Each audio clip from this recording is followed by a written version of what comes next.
Transparansi juga dalam penanganan kasus atau perkara juga perlu dikedepankan. Hal ini dinilai penting supaya masyarakat dapat mengawal penanganan kasus hingga selesai. Baik pendengar, nanti saya akan bersama di Makassar.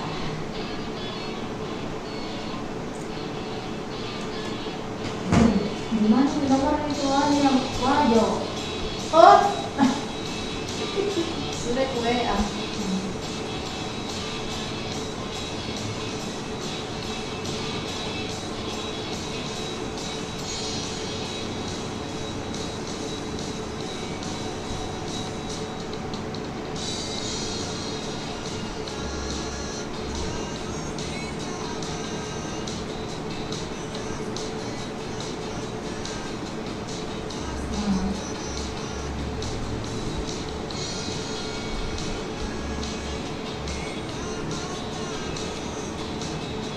Kak Farudin, nama lengkapnya ceritakan sana.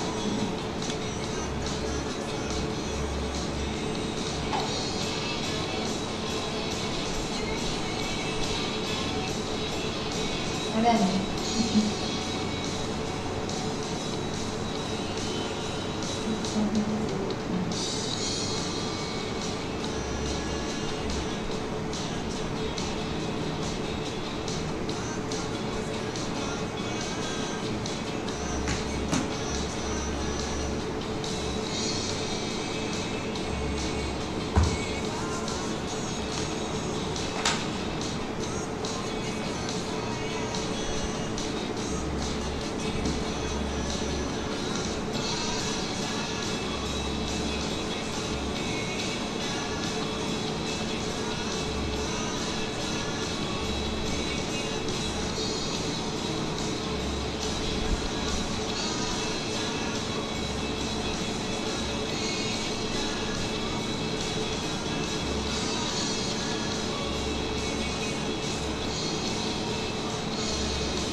Kenapa ya?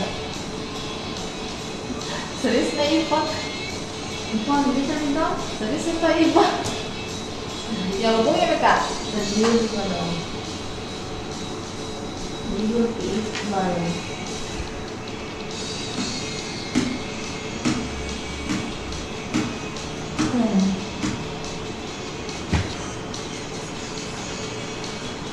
Kenapa ya? Iya, astaga, masih surat di dalam. Nggak bisa.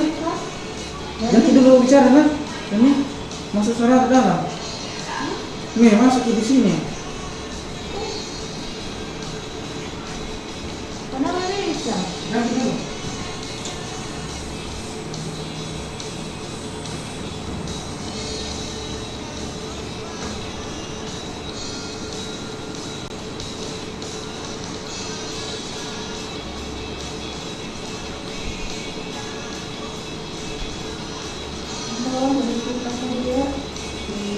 Di apa nih Pak RRI di lagi Pak boleh kita mulai Pak ya? Iya makasih Pak.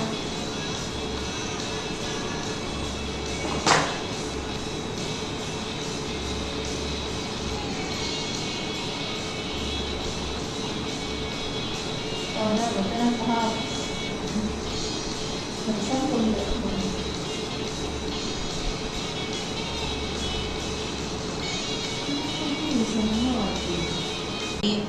Komitmen aparat dalam penegakan hukum seperti apa ya nantinya. Nanti komitmen aparat dalam penegakan hukum berbicara mengenai penegakan hukum di tahun 2021 yang lalu ya, dan LBH juga mungkin punya data untuk hal ini bersama dengan Direktur LBH Makassar Bapak Muhammad Haidir.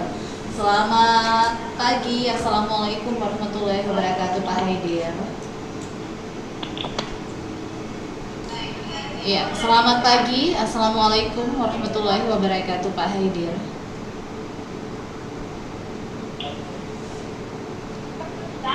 Iya, Pak Haidir, selamat pagi. Selamat pagi Pak Haidir. Iya, pendengar tingkat kepuasan masyarakat terhadap penegakan hukum di Indonesia berdasarkan hasil penelitian lembaga survei Poltreking 2021 ini masih tergolong rendah di angka 32%. Menjadi pekerjaan rumah juga harus diperbaiki bagi seluruh aparat penegak hukum masuk ke tahun 2022 ya. Aparat penegak hukum seperti kepolisian, kejaksaan hingga pengadilan. Menurut Koordinator Lembaga Anti Korupsi Laksus Sulsel Mulyadi diharapkan punya integritas tinggi dalam penyelesaian perkara hukum seperti kasus korupsi ya. Nah, pendengar, masih banyak kasus korupsi yang terjadi di Sulawesi Selatan. Ini baru-baru ini juga sudah ditetapkan tersangka ya dari para penindak kasus korupsi, bukan penindak ya, pelaku kasus korupsi di Rumah Sakit Batua, dan juga yang cukup memiriskan juga kasus korupsi di tahun 2021 yang menimpa Gubernur Sulawesi Selatan KPNA ya.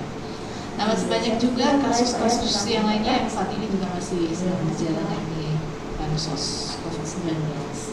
Baik, saya sudah tersambung dengan Pak Haidir. Assalamualaikum warahmatullahi wabarakatuh. Selamat pagi Pak Haidir.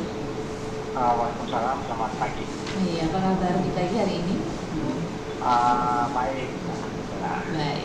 Pak Haidir sebagai Direktur LBH Makassar. Nah, 2021 ya, ini juga tahun yang cukup mengejutkan ya bagi kita warga Sulawesi Selatan mengenai kasus korupsi ya di Sulsel.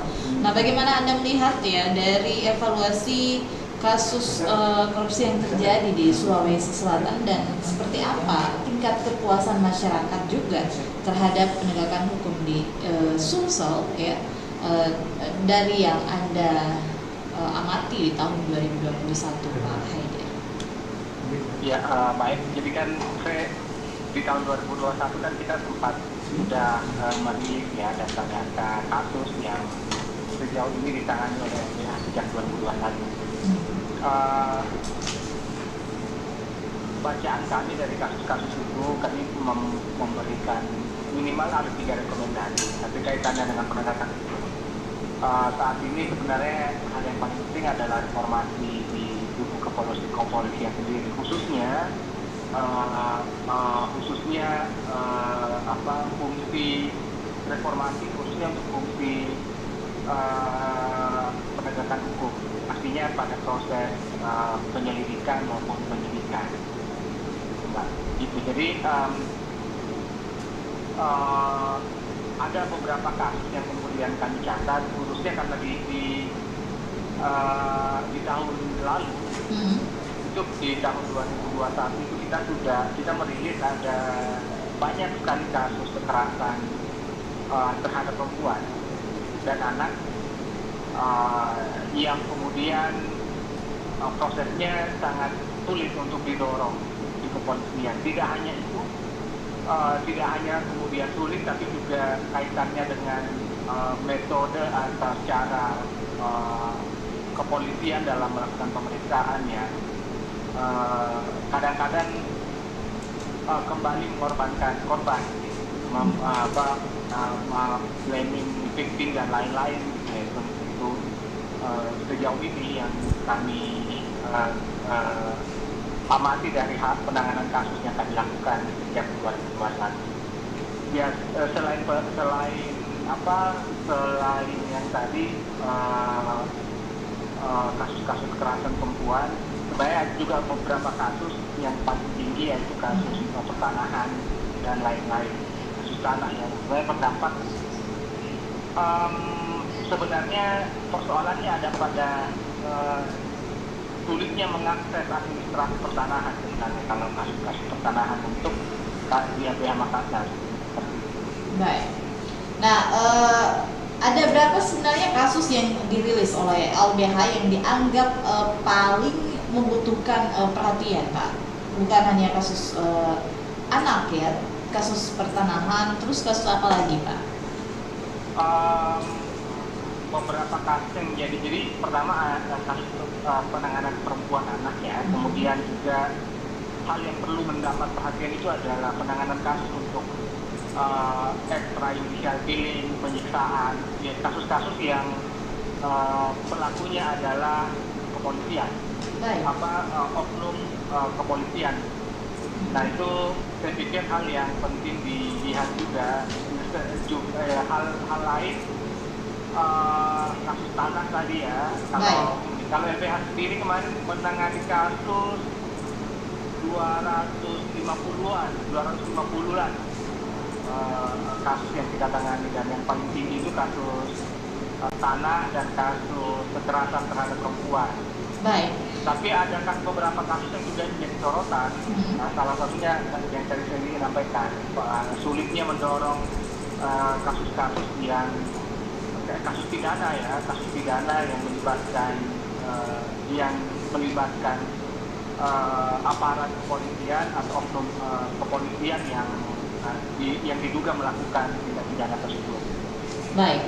Nah, Pak Haidir, ini tadi Anda mengatakan bahwa khususnya kasus perempuan dan anak, kadang-kadang juga kasus ini tersangkanya yang terjadi di RU ini juga akhirnya sudah ditutup, dibuka kembali, Pak ya. Nah, ini sebenarnya apakah kepolisian ini belum memberikan integritas yang tinggi dalam misalnya penyelesaian perkara hukum di daerah ini, khususnya mengenai kasus-kasus perempuan dan anak? Di tingkat aparat kepolisian, khususnya persoalan itu ada pada perspektif dan keberpihakan. Sebenarnya nah itu yang penting juga dilihat ya, bagaimana mendorong atau meningkatkan perspektif kepolisian agar bisa lebih berpihak kepada korban-korban kekerasan terhadap perempuan. Dan ini yang berdampak pada independensi sebenarnya. Tidak kemudian pihak kepolisian kemudian tidak objektif melihat bukti-bukti, fakta-fakta dampak dari perspektif melihat kasus-kasus perempuan dan anak seperti itu.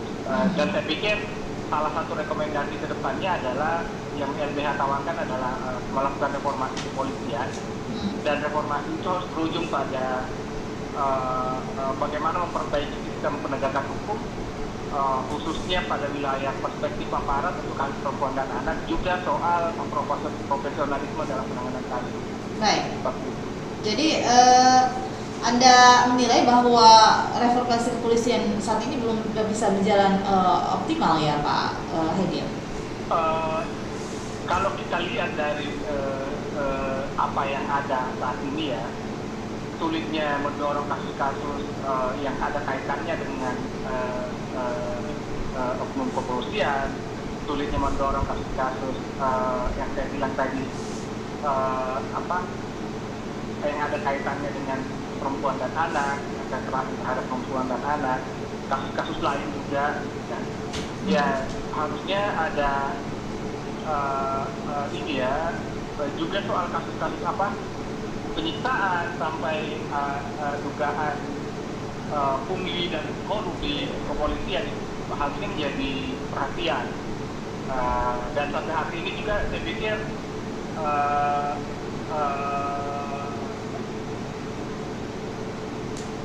hal yang menjadi sorotan ya itu gitu. Maksudnya kalau dibilang sampai hari ini belum selesai, menurutku belum selesai, karena kita lihat saja dari kasus-kasus yang ada. Bahkan ya kasus kita tahun ini menangani kasus narkoba ya, kasus narkoba ini kaitannya dengan pengguna, dan ada beberapa klien yang mengaku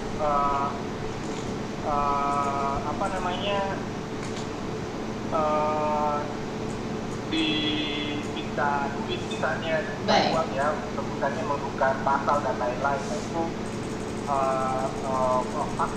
fakta bahwa belum ada reformasi kepolisian, khususnya pada wilayah sikap, pada wilayah profesionalisme aparat, integritas dan lain-lain. Baik, padahal sebenarnya kepolisian ini banyak juga yang menggaungkan ya, kepolisian menggaungkan yang namanya kepolisian presisi ya. Ini apakah belum bisa untuk menjawab tantangan seperti ini, Pak? Masalah integritas dan sinergitas itu. Integritas. Ya kita tunggu saja ya, semoga saja bisa ya. Karena program itu kan belum baru oleh Kapolri yang baru. Tapi kita berharap bahwa program itu bisa menjadi terwujud dan berkelanjutan itu saja. Itu harapannya ya, dan bukan sekedar jargon, tapi bukan sekedar ucapan presisi, tapi kemudian juga harus implementasi di lapangan itu harus betul-betul dilakukan. Dan satu lagi Mbak, Baik. soal evaluasi, soal program-program reformasi kepolisian, saya pikir penting sekali untuk dievaluasi. Gitu. Dievaluasi maksudnya dilihat apa kemajuan dan apa yang harus kita capai dan kemudian apa yang menjadi kekurangannya. Dan kemudian kedua, jangan takut untuk tidak menghukum baik pidana maupun etik kepada etik dan ada dua kan, etik dan tapi etik pidana itu penting untuk ditegakkan di tubuh kepolisian. Tidak pandang dulu apakah dia polisi atau bukan, tapi dan harus ditegakkan itu gitu. Karena sejauh ini kan itu yang sulit kalau secara internal sejauh ini memang sudah banyak dihukum, tapi hukumannya juga tidak bisa menjadi maksimal. Hukuman internal tidak bisa maksimal ketika proses hukum pidananya ketika dia terkait dengan pidana itu tidak berjalan. Baik. Nah, Pak Haidir, ini yang pasti bahwa penegakan hukum di Sulawesi Selatan ini masih tumpul ke atas dan tajam ke bawah ya, seperti itu. Betul. Ya, baik. Kita bisa melihat banyak kasus korupsi, tapi kemudian seperti dibiarkan belakangan ini. Di satu sisi kasus-kasus yang sebenarnya sangat penting kaitannya dengan banyak hal, kaitannya dengan rakyat kecil misalnya, itu malah prosesnya juga tidak mudah seperti itu. Baik. Nah, kira-kira kasus apa yang Anda melihat saat ini yang masih mandek proses penyelidikan dan penyidikannya, khususnya ini kasus korupsi di Sulawesi Selatan, Pak Haidir? Tahun ini kita luput ya mengamati kasus korupsi. Mungkin ada organisasi lain ya, kita kenal ada ACC. Tapi sejauh ini kita banyak informasi sebenarnya, tapi tidak melakukan pemantauan ya, kaitannya dengan kasus-kasus korupsi yang macet. Kita kenal misalnya ada kasus ada beberapa kasus lah, saya tidak bisa membuka datanya, tidak melihat datanya, tapi ada beberapa kasus yang saya sempat amati dari beberapa media yang memang tidak ditindaklanjuti, yang sebenarnya kasus itu sudah lama sekali. Baik. Iya Pak, ini tingkat kepuasan masyarakat terhadap penegakan hukum ya masih sangat rendah. Khususnya di Indonesia ini masih tergolong rendah di angka 32%. Sebenarnya apa yang diinginkan oleh masyarakat, Pak? Bagaimana? Tingkat kepuasan masyarakat terhadap penegakan hukum ya, ini secara umum di Indonesia ini masih rendah, berkisar antara 32%. Nah, apa sebenarnya yang diinginkan oleh masyarakat terhadap penegakan hukum di Indonesia, Pak? Kalau LBH sendiri sebenarnya adalah pertama, kepolisian sudah harusnya melakukan atau menindaklanjuti suatu perkara yang kaitannya dengan penegakan hukum ya maksudnya. Perkara pidana yang secara proporsional dan betul-betul melihat keterkaitan antara bukti dan unsur pidananya. Itu yang saya pikir penting. Jadi tidak sekedar melihat apakah kasus itu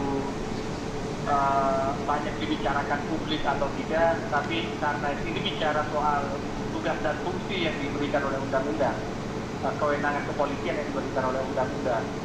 Makanya ya harus meletakkan itu sesuai dengan undang-undang. Seperti itu. Dan kemudian kedua, saya pikir masih ada ya yang kita temukan tadi saya sampaikan ada beberapa kasus kasus penggunaan narkoba ya, kasus yang menjadi korban ini malah dikorbankan lagi dengan memeras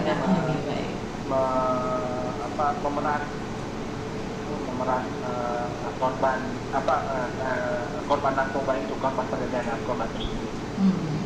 Itu kaitannya dengan korupsi di tubuh kepolisian, kaitannya ada banyak pungli dan lain-lain. Seperti itu. Baik. Nah, Pak Haidir, ini Anda melihat bagaimana sinergitas ya dalam penegakan hukum antara kepolisian, kejaksaan hingga pengadilan, Pak? Iya, sebenarnya kalau yang saya lihat ya, kejaksaan itu kan ada hal juga sih sebenarnya di persoalan kejaksaan. Pertama, kejaksaan itu kan, tapi pintunya itu sebenarnya itu ada di kepolisian. Pintunya untuk menentukan suatu kasus itu terbukti atau tidak itu di kepolisian.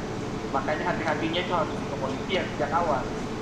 Berhati-hati dalam menentukan kasus apakah kemudian itu bisa ditingkatkan atau tidak. Dalam hal betul-betul berhati-hati dalam mencari fakta dan bukti. Gitu. Nah, tapi tentu saja kejaksaan juga penting dilihat sebagai apa yang kita sebut sebagai mereka yang mengontrol perkara sebenarnya, diterima atau tidaknya suatu perkara itu di kejaksaan. Kejaksaan tentu saja harus betul-betul juga melihat fakta-fakta yang ada ya, juga dikaitkan tentu saja dengan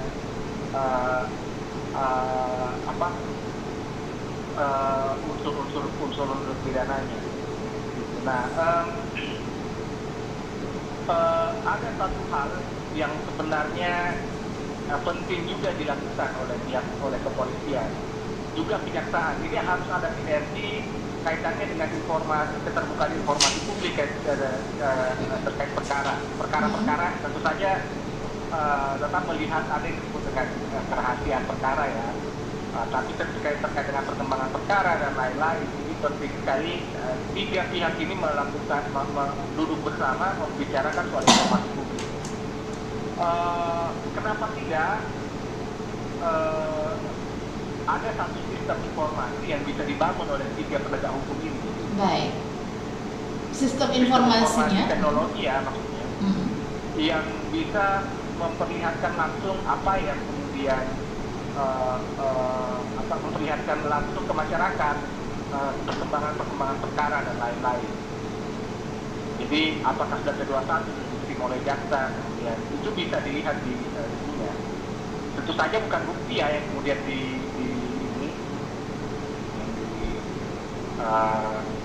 perlihatkan, tapi melihat perkembangan perkaranya. Baik. Nah, Pak. Terintegrasi. Baik, Pak Haidir. LBH menerima 250 laporan ya kasus ya sepanjang tahun 2021. Didominasi oleh kasus apa, Pak? Dua kasus ya, kasus kekerasan terhadap perempuan dan kasus tanah. Dua kasus tersebut ya yang mengemuka di Sulsel. Iya, dan kasus tanah itu kaitannya sebenarnya dengan sulitnya akses. Kalau yang kami amati ya dan analisis itu sulitnya akses terhadap administrasi pertanahan. Misalnya soal akses terhadap notaris, akses terhadap BPN, pengetahuan masyarakat kaitannya dengan bagaimana melakukan pengurusan administrasi pertanahan. Dampaknya ya banyak kemudian yang sulit untuk mengurus, masuk mafia tanah ya sudah mudah saja kemudian mafia tanah merampas. Baik. Juga menjadi konflik di masyarakat ya. sebenarnya tidak perlu konflik, tapi karena administrasi pertanahan yang jelek, dampaknya adalah konflik antar masyarakat. Baik, saya ke pendengar dulu Pak Hedir. Selamat pagi. Assalamualaikum warahmatullahi wabarakatuh.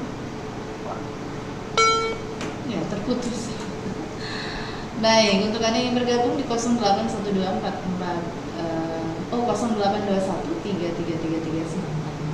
ya. Nah, mungkin yang terakhir Pak Hedir, ada hal yang ingin disampaikan bagaimana tentunya sebaiknya penegakan hukum yang berjalan di Sulawesi Selatan ya, untuk membangun komitmen agar ya kasus-kasus di Sulawesi Selatan ini bisa di-follow up dengan baik, dan tentunya penanganannya juga bisa berjalan dengan baik, Pak. Silakan. Kalau yang kami alami dalam apa yang kemudian kami rasakan, yang kami alami dalam setiap proses penegakan hukum di Sulawesi Selatan kaitannya dengan kasus-kasus pidana ya, kami banyak terbentur pada pertama perspektif aparat penegak hukum, kemudian kedua soal integritas dan profesionalisme aparat penegak hukum. Itu ada 3 hal. Selain itu saya pikir juga sebenarnya ada itu ada 3 hal ya yang menjadi persoalan yang harus diperbaiki ke depannya. Harapannya bagaimana aparat penegak hukum ini melakukan pembinaan ya, agar ketiga hal ini bisa diwujudkan, punya perspektif yang baik, profesional dan berintegritas. Baik Pak Hedir, terima kasih atas waktunya bersama dengan RRI di kesempatan pagi hari ini. Sukses selalu untuk Anda. Wassalamualaikum warahmatullahi wabarakatuh. Baik pendengar dimanapun Anda berada ya, demikian kami hadirkan narasumber kami di pagi hari ini, Ketua LBH Makassar Bapak Hedir ya. 250 kasus yang ditangani oleh LBH Makassar dan didominasi oleh kasus kekerasan terhadap perempuan dan anak, dan juga kasus pertanahan ya. Nah, ini dibutuhkan integritas dan sinergitas serta transparansi aparat penegak hukum. Ini menjadi kunci bagaimana kepercayaan masyarakat terhadap penegakan hukum ya. Ini juga harus menjalin komunikasi yang baik di antara ketiga lembaga besar penegakan hukum ini ya, agar kasus khusus yang terjadi di daerah ini yaitu tentunya tidak banyak yang ditutupi ya. Baik pendengar, kita berharap ya penegakan hukum di Sulawesi Selatan ini tidak tumpul ke atas tapi tajam ke bawah. Harus berlaku adil ya, jangan ada oknum-oknum yang bermain. Ya, saya nanti akan menuju ke Asrama Haji Sudiang Makassar. Ada rekan saya Christian TR yang memberikan laporan mengenai Hari Amal Bakti Kementerian Agama di tahun 2022 ini.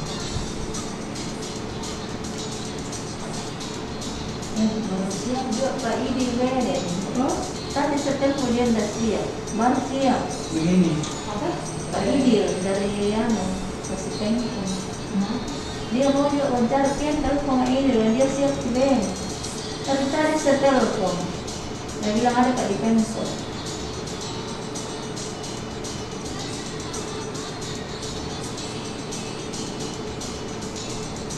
Halo Chris. Ya sambung nah, jangan terlalu lama karena dialog. Nah, oke, iya oke.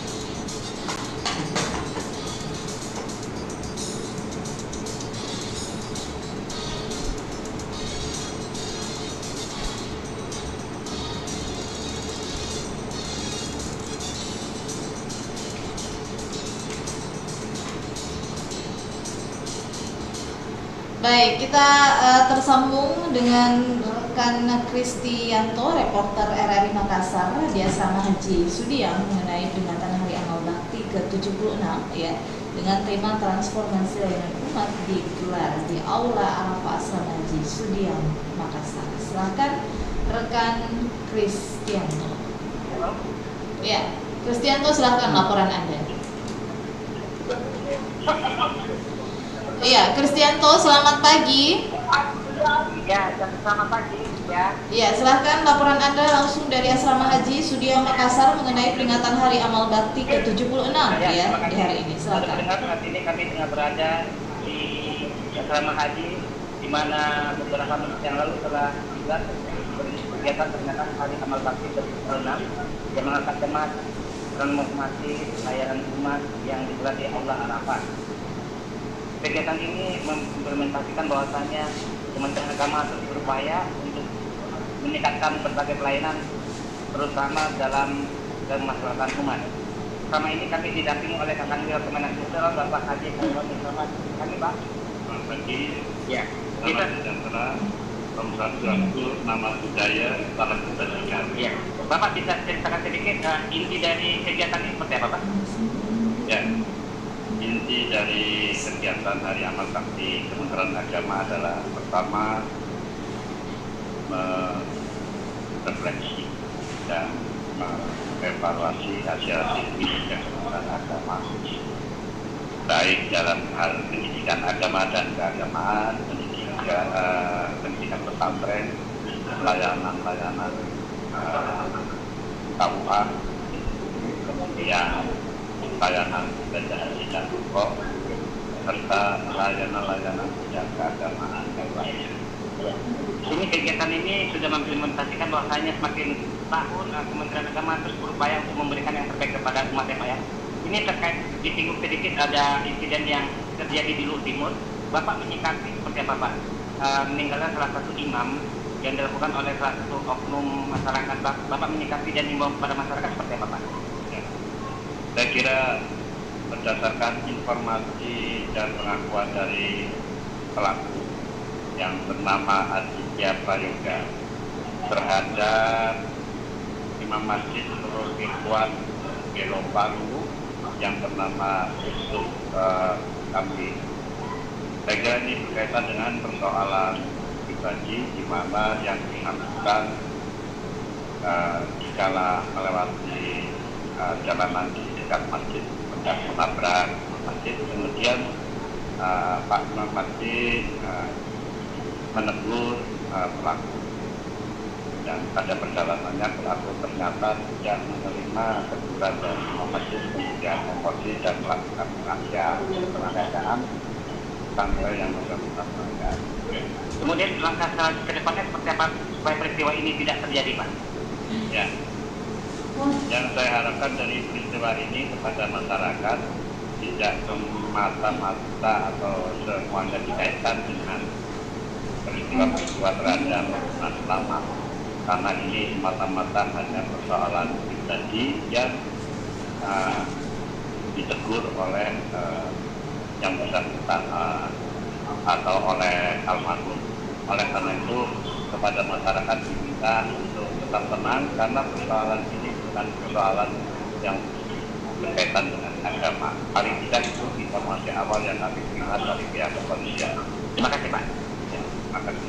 Demikian sudah mendengar informasi langsung bisa kami laporkan dari Asrama Haji Sudia Makassar bersama Bapak Kakak Wil Kemenak Sosial Bapak Haji Karani. Assalamualaikum warahmatullahi wabarakatuh. Baik, Waalaikumsalam warahmatullahi wabarakatuh. Terima kasih rekan Kristianto langsung dari Asrama Haji Sudia Makassar.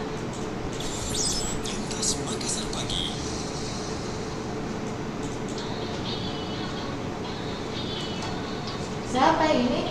Idil. Pak Idil. Ini lah. Idil,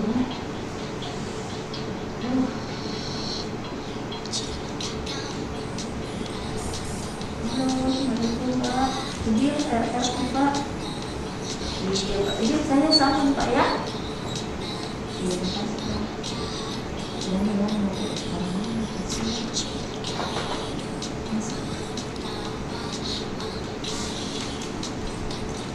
Baik, melanjutkan kebersamaan kita di pagi hari ini ya di Dialog Lintas Makassar Pagi, berbicara mengenai komitmen penegakan hukum ya di Sulawesi Selatan, nanti komitmen aparat dalam penegakan hukum. Nah, pendengar, saya sudah bersama dengan Kepala Seksi Penegakan Hukum Kejati Sulawesi Selatan, Bapak Idil SHMH. Selamat pagi, Assalamualaikum warahmatullahi wabarakatuh, Pak Idil. Nonton ini. Assalamualaikum warahmatullahi wabarakatuh. Ya, apa kabar? Sehat Pak Idil? Alhamdulillah sehat. Baik Pak Idil, tahun 2021 sudah kita lewati ya. Bagaimana tentunya penegakan hukum yang berjalan di Kejati Sulawesi Selatan terhadap kasus-kasus yang ditangani di Kejati sepanjang tahun 2021 Pak Idil, dan kasus apa saja? Baik,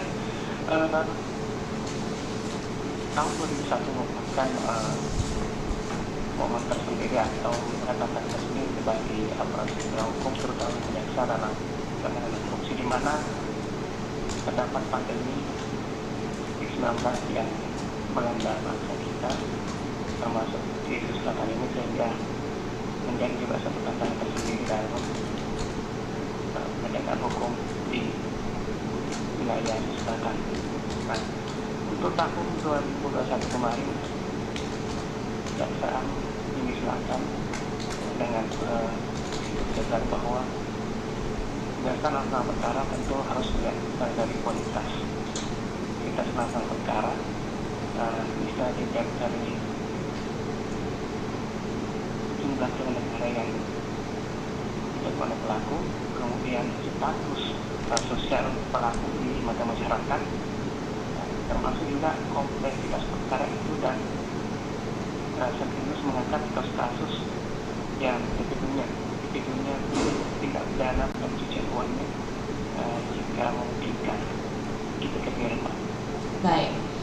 Nah ini berbagai tantangan ya, dan bagaimana juga ini membangun integritas dan sinergitas antar aparat penegakan hukum ya, khususnya di Sulawesi Selatan, dan transparansi ya aparat penegakan hukum. Nah ini berdasarkan tingkat kepuasan masyarakat terhadap penegakan hukum di Indonesia ini masih sangat rendah ya, masih di angka 32%. Bagaimana? Tentunya ini membangun integritas dan sinergitas Pak, khususnya untuk meningkatkan kepercayaan masyarakat dalam penegakan hukum bagi aparat penegak hukum ini Pak. Ya, untuk transparansi kami kira sangat transparan dalam perkara. Semua perkara bukan hanya tidak korupsi, tapi tidak pidana lainnya pun, atau tidak pidana umum pun juga begitu. Perkara yang memang sudah tahapannya sudah memungkinkan untuk dipublish, pasti kami publish. Terkadang yang masyarakat ada yang bertanya, perkara yang sudah ditangani tahapannya memang belum saatnya, karena untuk kepentingan juga menangani perkara itu, sehingga kami belum buka semuanya. Dan jika memang tahapannya sudah memberikan, pasti kami buka. Dan ada juga strategi dalam perkara ini kita tidak terlalu banyak mempublis, yang sampai apa yang menjadi target atau sasaran kita malah menjadi kabur, sehingga kita tidak buka secara full. Kami tak buka, karena tapi tidak secara full, tidak semuanya tidak dibuka secara keseluruhan, karena ada strategi atau tata cara yang dilakukan oleh teman-teman tim. Jadi istilahnya hanya sekedar strategi juga, tidak dibuka secara utuh. Dan tambahin lagi bahwa ada juga tahapannya, kami dibatasi oleh aturan juga bahwa tahapan tertentu memang kami belum bisa publis daripada tahap awal. Kalau misalnya mau wawancara ataupun data, kami tidak terlalu banyak publis, karena hanya semata-mata untuk kepentingan dalam perkara. Baik. Kemudian mengenai sinergitas, alhamdulillah selama 2021 antara APH ini kami tetap berjalan di dalam wadah forum dalam perkara ini tetap solid, dan tetap ada sinergitas antara penyidik, penuntut umum, begitu kira-kira Pak. Baik. Nah, Pak Idil, ada berapa jumlah kasus yang ditangani ya, baik pidana umum dan korupsi yang ditangani di Kejati Sumsel sepanjang tahun 2021, Pak Idil? Untuk tindak pidana khusus di Kejaksaan Indonesia termasuk Kejaksaan Negeri dan Cabang Pidana Judisial Wilayah Selatan. Untuk penyidikan terdapat 83 perkara yang ditingkatkan penyidikan sebanyak 78, ditingkatkan ke tahap penuntutan sebanyak 8 untuk perkara. Kemudian ada nilai hasil dan atau uang yang merupakan atau diduga merupakan hasil tindak korupsi yang dapat dikembali dari hasil kegiatan penyelidikan maupun penyidikan itu sebesar 29.813 sekian. Kemudian kami berhasil mencapai eksekusi bayaran terhadap pelaku atau terpidana sebanyak 89 terpidana. Kami juga berhasil mengeksekusi uang pengganti sebanyak 3,9 miliar. Itu untuk tindak pidana khusus. Kemudian untuk tindak pidana umum dari seksi harga kamar tipu PPWR maupun narkotika SPDP yang serius sebanyak 6.900, kemudian yang menjadi berkas perkara tahap 1 sebanyak 6.015 perkara, kemudian tahap 2 sebanyak 6.222, kemudian eksekusi sebanyak 5.700 perkara. Nah, di dalam perkara pidana kejaksaan kan sudah ada namanya FJ atau eksplorasi justice. Di dalam tahun 2021 ini Kejaksaan Tinggi Selatan, Kejaksaan Negeri maupun Cabang telah berhasil menyelesaikan perkara melalui eksplorasi justice sebanyak 24 perkara. Baik. Nah, Pak Ideal ya.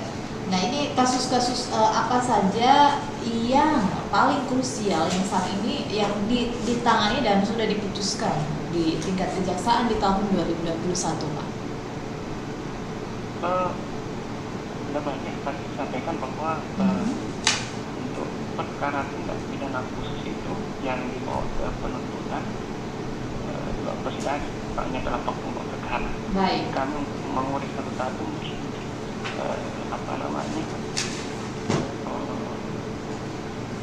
terlalu lama mungkin. Baik, iya, baik, terima kasih. Nah, Pak Ideal, nah untuk membangun komitmen ya di tahun 2022 dan meningkatkan kepercayaan masyarakat terhadap penegakan hukum, langkah apa yang bakal diambil oleh kejaksaan untuk membangun integritas dan sinergitas serta transparansi tersebut? Ya, kembali untuk tahun 2022 kita tetap masih menangani korupsi yang sebagai pejabat kualitas. Tentu kita menjadikan terutama yang memiliki kerugian keuangan negara yang tinggi. Kami juga akan berusaha melakukan semua perkara yang terkait dengan perekonomian negara. Jadi tentu juga harus memperhatikan tadi para pelaku di mata masyarakat. Maksudnya status sosial pelaku ini di mata masyarakat. Nah, untuk misalnya kerugian yang tidak lebih sedikit dan apalagi ini hanya ada permasalahan di administrasi, kita harus lebih mengutamakan untuk dikembalikan kerugian itu karena masyarakat mungkin lagi membutuhkan pembelian ini karena memang juga dikenal apabila ada kesalahan bukan saja kita berusaha untuk pengembalian. Baik, terima kasih Pak Ideal ya atas kebersamaannya di kesempatan pagi hari ini. Ideal SHMH Kasih Penegakan Hukum Kejati, Sulawesi Selatan. Sukses selalu untuk Anda, Pak. Wassalamualaikum warahmatullahi wabarakatuh. Baik, pendengar dimanapun Anda berada, ya, topik dialog pagi ini menanti komitmen aparat dalam penegakan hukum ya. Yang pasti kita menanti ya seperti apa langkah yang akan dilakukan untuk membangun integritas dan sinergitas. Jangan ada kata yang seperti disampaikan tadi oleh Pak Haidir ya, mengatakan bahwa sudah menjadi tersangka, ya jadi korban lagi gitu. Nah ini yang harus sebenarnya tidak ada kata-kata seperti itu, apalagi juga penegakan hukum khususnya di tingkat kepolisian ini juga sudah disuarakan ya, polisi yang presisi seperti itu. Nah di LBH tadi Pak Haidir mengungkapkan bahwa memang perlu integritas dan sinergitas antara ketiga penegak hukum ya, di kepolisian, kejaksaan hingga pengadilan, sehingga tidak ada yang dikatakan lagi penegakan hukum itu turun ke atas dan tajam ke bawah. Baik, saya Dani mengucapkan terima kasih untuk kebersamaan kita di edisi hari ini dalam Dialog Lintas Makassar pagi. Sampai jumpa. Wassalamualaikum warahmatullahi wabarakatuh.